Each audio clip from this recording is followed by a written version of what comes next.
Our top focus this hour is on Iran-US negotiations. A new round of talks over the West Asia war is all set to take place as Iranian negotiators and US Vice President J.D. Vance have arrived in Switzerland. This comes as Tehran said that it was closing the Strait of Hormuz again over Israeli attacks in Lebanon. Now, J.D. Vance arrived at the Yemen Air Base, having earlier said that he could only stay a day or two before boarding his flight to Europe. Vance said that he hopes to make progress on the nuclear issue and the Lebanon ceasefire issue as well.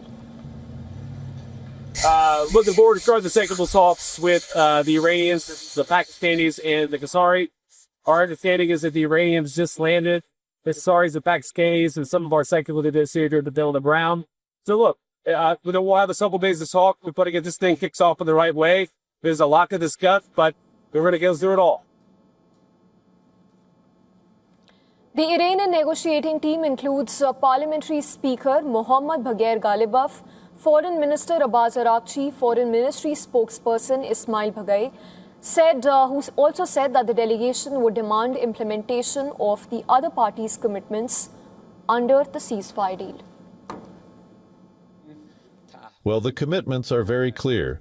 Clause 1 of the Memorandum of Understanding is the most important part of the parties' mutual commitments, namely ending the war on all fronts, including in Lebanon.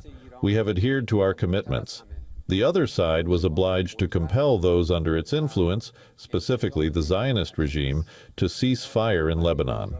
In this regard, we have seen that they have failed to fulfill their obligations, and this constitutes a clear violation of the ceasefire understanding.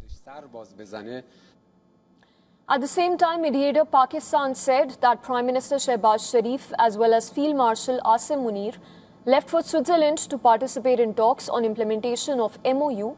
Pakistan's foreign ministry said that it will continue to support the implementation of the understandings as part of the MOU between US and Iran. Also, Iran's Joint Military Command issued a statement saying that the Strait of Hormuz would be shut to vessel traffic and cited alleged violations of ceasefire agreement by the US and Israel.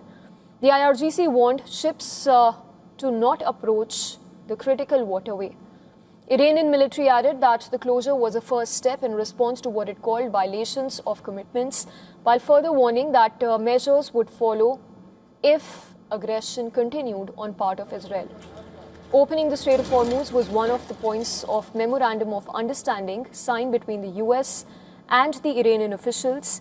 Iranian forces say that the decision to shut the strait was taken in response to the attacks carried out by the Israeli forces on South Lebanon. Before the announcement of the closure of Hormuz Strait, maritime trackers reported that shipping traffic through the strait had reached its busiest level in 2 months.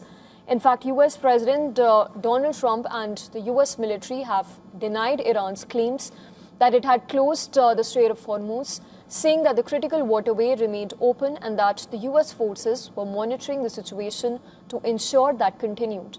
It was in a Truth Social post that President Trump said there will be no tolls in the Hormuz Strait for 60 days during the ceasefire period and that there will be no tolls after the 60-day period has expired unless they are imposed by and for the US. On the other hand, Lebanon's health ministry said that it was on Saturday fresh Israeli strikes in south as well as east of the country had killed 7 people.